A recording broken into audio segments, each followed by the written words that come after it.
Imagine a single military strike that could set the entire Middle East on fire and send shockwaves through the whole global economy. Sounds like something out of a movie, right? But it's actually a scenario rooted in a decades-long conflict fought completely in the shadows. So, just how close is this fiction to becoming a reality? Let's break it down. To really get a handle on the razor's edge this whole situation is on, we're going to start with a speculative scenario.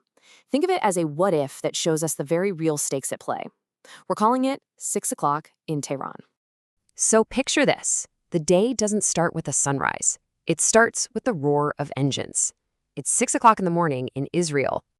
A whole squadron of state-of-the-art fighter jets climbs into the sky, and they're not on a training run. They are loaded up with some of the most sophisticated long-range, high-precision missiles on the planet.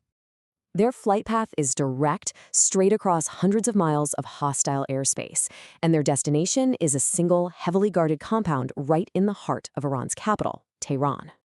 Now here's why this is so critical. According to intelligence, this isn't just any building.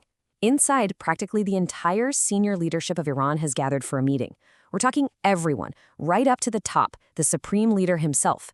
A single successful strike could theoretically decapitate the regime's entire command structure in one go. An attack like that would be an absolutely audacious move in a long, bitter rivalry.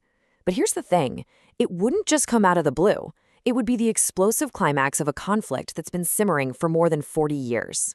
So the big question is, how on earth did we get here? How did two countries that, believe it or not, were once allies become such bitter enemies, locked in what's essentially an undeclared war?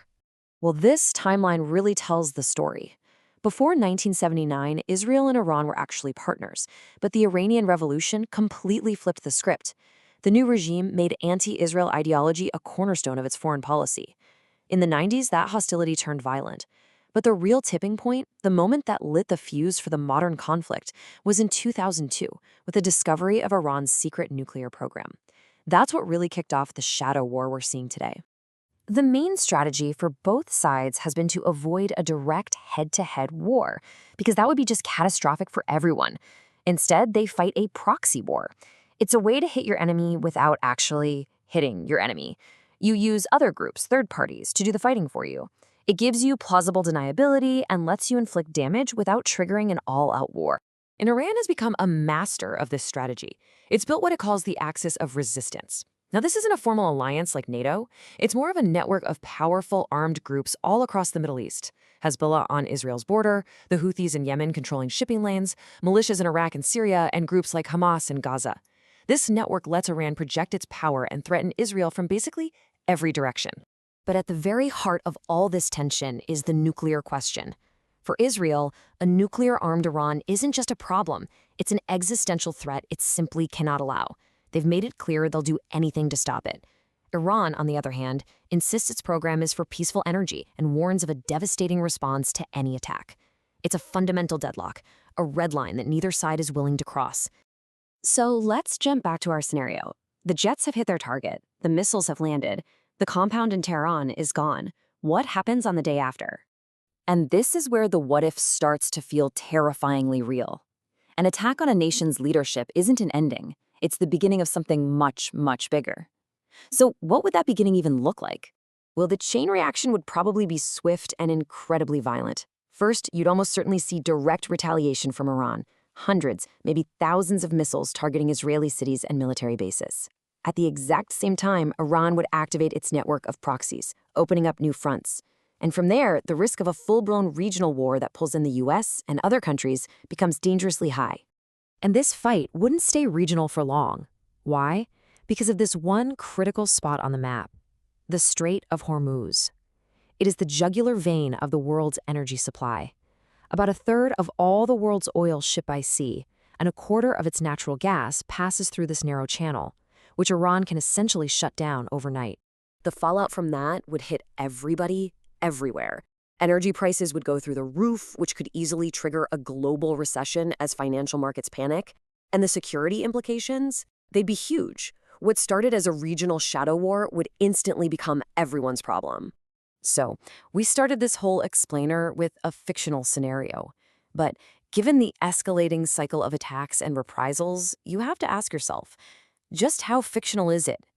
In this long simmering shadow war between Israel and Iran, the most dangerous moment is always when one side decides the shadows just aren't enough anymore and finally steps into the light. So let's get into the mechanics of this thing. This isn't an operation about brute force, not at all. It's something else entirely. It's defined by this kind of chilling technological certainty. A whole new way of fighting, where the result is calculated down to the inch. And the source material is so specific, it puts us right at 6 o'clock in the morning. It calls this the thin blue hour. I love that description. It's that moment where everything just hangs in the balance, where that line between peace and, well, history is about to be wiped away and redrawn for good. Okay, the tech involved here, it's just staggering. Think about it. Out in the Negev desert, you've got these jets, and their engines are described as literally screaming with purpose. And they're not just targeting a city. No, they're programmed to find a single room in a city of millions. That ability right there, that's a game changer. It's the dawn of this new kind of surgical warfare, where the focus isn't on armies anymore. It's on individuals. So this is the setup, right? You've got these two opposite poles of the story. On one side, you have the hunter, just raw technological might sitting on a runway. And on the other side, the hunted. They're in a compound in Tehran, which is described as this fortress of ideology. So it's not just a building, it's the nerve center of a country's power, its influence on the world. These are two completely different worlds, and they are on a collision course. Okay, so we've covered the what of this operation. But now we get to the who. Who is actually inside this fortress? And this is really the key question, isn't it? You have this massive military operation with tech that has pinpoint accuracy, and it's all aimed at one person. Just one. Who on earth could be that important? The target is Ayatollah Ali Khamenei, and the source portrays him in two very different lights. To the world, sure, he's the supreme leader. But to the intelligence world, he's a phantom.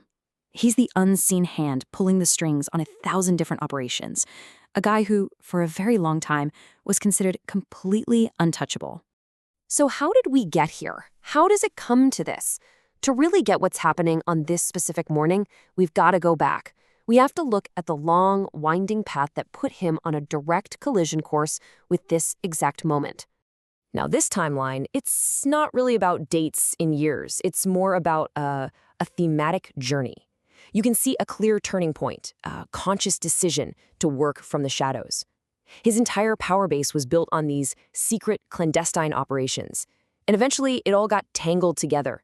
His family, his vision, and the entire machine of the state. They became one and the same. And that brings us right back to now, back to the present. Everything in the past has led to this single point. The hunter and the hunted aren't on opposite sides of the world anymore. Their timelines are about to slam into each other. The maps are drawn. All the intel is in. Every single variable has been thought through. The path is locked in. There's nothing left to plan. And suddenly, the clock is ticking. You can just feel the pace picking up.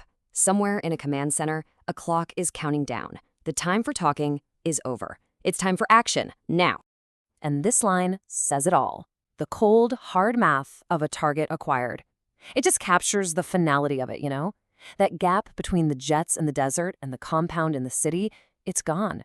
It's not about strategy or politics anymore. It's been boiled down to a simple, brutal calculation. So, what happens when that math problem hits zero? Well, the impact isn't just a physical explosion. Not even close. This is the kind of event that sends shockwaves, echoes, all the way back through decades of history. And this is why it matters so much. Wiping out that compound is hugely symbolic. It's described as an echo of every single war, every secret op he was behind. It's the end of a whole story, a story that, as the source puts it, was written in blood and ambition. So this strike, it's not just the end of one man's life. It's the end of an entire era. And all of this leaves us with one final, kind of haunting question from the source material. What's really left of the man who thought he could outrun the dawn? The real tragedy, it seems to suggest, isn't just in how it ended, but in the long, dark road it took to get there. It's a huge question, right? About power, about legacy, and about the fact that, for everyone, a final dawn eventually comes.